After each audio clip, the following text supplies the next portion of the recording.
Yes, nitwa Muhayimana Samuel, ndi umuvandimwe wa Josiane.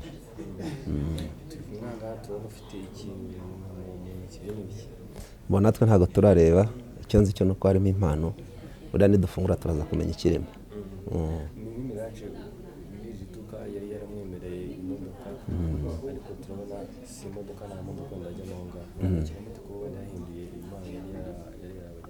Okay. Ntawamenya yenda wasanga harimo karite jaune, wasanga harimo sheke, wasanga harimo ikindi kintu, ntiturapfundura ngo turebe kandi ko turi bupfundure turaza kumenya ikirimo. Gusa kuva ari ibituruka kwa Mirage bishobora kuba ari impano y'imodoka nkuko ari yabimwemereye. Mujya kuzanga mwavuganye nawe? Ya, twavuganye, yari yavuganye na sister asaba kumuherekeza. Turaza kuko yindi nawe yari cyari yamubwiye ko yaza hano bagahura akagira ikintu amutumaho. Rero nkumva ko icyo warumbaje cyuko abantu bashaka kumutera inkunga bari hari ni benshi, ariko nanone ntago hari icyo utakora ku buryo cyagaragara mu buryo bw'akajagari. Ni kwenda navuga yenda bambaye ntago nshaka kubyita akajagari nko gusuzugura impano yabo, ahubwo turashaka gukora ikintu bo bazakora bakumva ko bakoze ikintu kizima, kandi bakumva ko bakoze ikintu cyageze kuri nyiracyo gikurikije amategeko kandi kijya muri gahunda. Bihangane. Ubufasha muri kubona uri personel ntabwo mwemera? Oya, ntabwo navuze ko tutabwemera. Navuze nti hari umuntu ufite kumva ashaka gufasha umushinga wa Josiane, akaba yabivanga no kuba yashaka gufasha ahubwo Josiane ku giti cye. Nabyo ni byiza. Niyo mpamvu mvuga nti niba wumva ushaka kumufasha mu buryo bwe ni byiza urabikora, ariko niba ushaka kumufasha mu buryo bw'umushinga, aho naho navugaga hariho uburyo buri gutegurwa kugira ngo umuntu ushaka kumufasha azabone uburyo bwo kumufasha buri buciye mu nzira zirizo. Ushaka kumufasha personnel we ngira ngo n'ubu Mirage mwereje inkunga ye ku giti cya Josiane. Iyi Josiane azayikoresha icyo ashaka. N'undi ashobora kuza akavuga ati n'ubu turahanga ushobora kubona umuntu araje afuti akiri mu bitanu ize gutega. Iyo ngiyo ntabwo ibujijwe rwose, ni inkunga yo kumufasha. Ariko icyo nyine nashatse kuvuga no gutandukanya ibiri personnel n'ibifasha umushinga. Hari n'ubisha ko n'abashaka kumwamamaza ariko abamamariza ariko bakamutera kubyemera. Aya ntabwo twabyanze. Ni hahandi nyine tuvuga tuti hari igihe ibintu biba bitaranozwa neza na nyir'ubwite ataratekereza neza. Ese uwo mwamamariza ni uwo ashaka ko amwamamariza nindi akorera he, akora iki? Ntabwo twabyanze, nuko gusa nibyo nakubwiraga.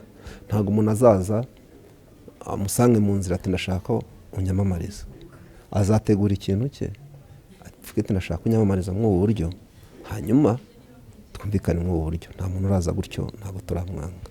Kugeza ubu mumaze kubona ubusabe bungana iki basaba ko bafatanya ibikorwa bazanye? Bo ni benshi, akenshi usanga batumye umuntu. Nibyo nakubwiraga, burya ibintu biciye mu nzira z'ukuri, ibintu biba byanyuze mu rwego runaka rwaruzwi. Ntabwo waza uri ikigo iki n'iki gikomeye cyaje cyerekana gahunda kutugusubiza inyuma. Mu by'ukuri hari igihe habaho nk'ibintu usanga bishaka no gusubiza inyuma izina rya Josiane. Usanga nk'akabari kakoze afishi kashyize hari ngo Josiane azaba ari kumwe natwe. Iyo rero Josiane abihakanye ni handi bavuga ngo yanze kwamamariza abantu kandi atari byo. Ahubwo nuko abantu baba bashyize ibintu mu kavuyo, rimwe na rimwe ugasanga bashyize ibintu mu buryo butemewe n'amategeko tugenderaho, kandi ko dushaka kugira ngo tujye dukurikiza amategeko.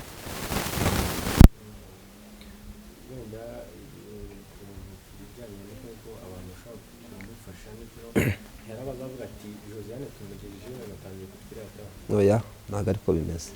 Ntabwo ariko bimeze buriya. Icyo gikunze kubaho cyane muri social media, cyane amagurupe kuri WhatsApp. Iyo ndebye Josiane ashobora kuba afite groupe WhatsApp zigeze muri 70.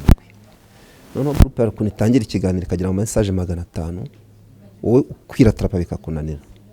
Akenshi bakavuga bati Josiane nitumubona kuri groupe kuko abaziriho akenshi ntabwo tuvugisha. Ibyo ngibyo rero etsenda na Josiane muri rusange ugeranije ni ibintu atapfa gushobora.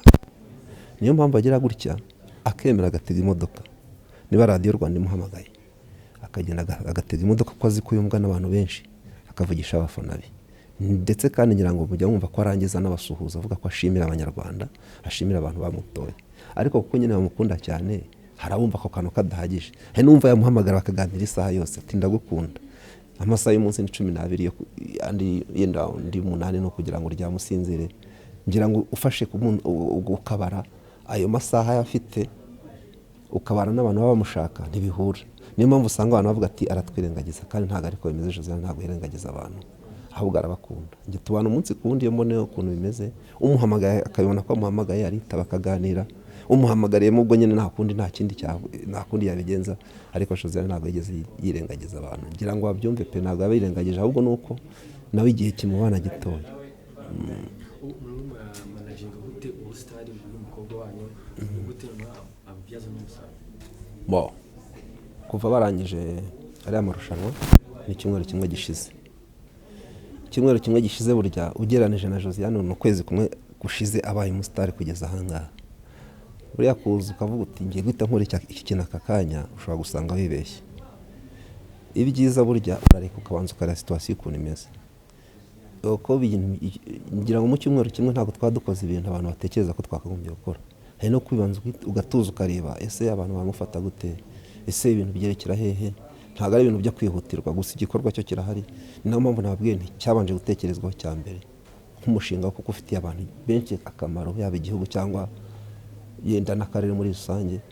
Twabonye ko aricyo kibanze cyakagombye gutekerezwaho. Niyo mpamvu twatekereje uburyo rero yakwandikisha izina rya organization azakoresha n'uburyo azakora, hanyuma noneho yenda yaba afite nka office ahantu umushaka wese akaba yaza akavuga ati ndamusanga kuri office. Mu kumanaginga ubwo sitari bwe n'umwishe aricyo kintu cyihutirwa cyane cyagakozwe. Turimo turashaka information, igisabwa cyose turi kugitunganya kugira ngo iyo body iyo entity ibeho, hanyuma azabashe gukora ibintu bye neza kandi bigere ku bantu bose. Icyo kibazo rero abantu bakibaza cyane. I Karongi kuhasubira ntabwo ari ikibazo. I Karongi niho mu rugo iwacu. Navuga ko ngoma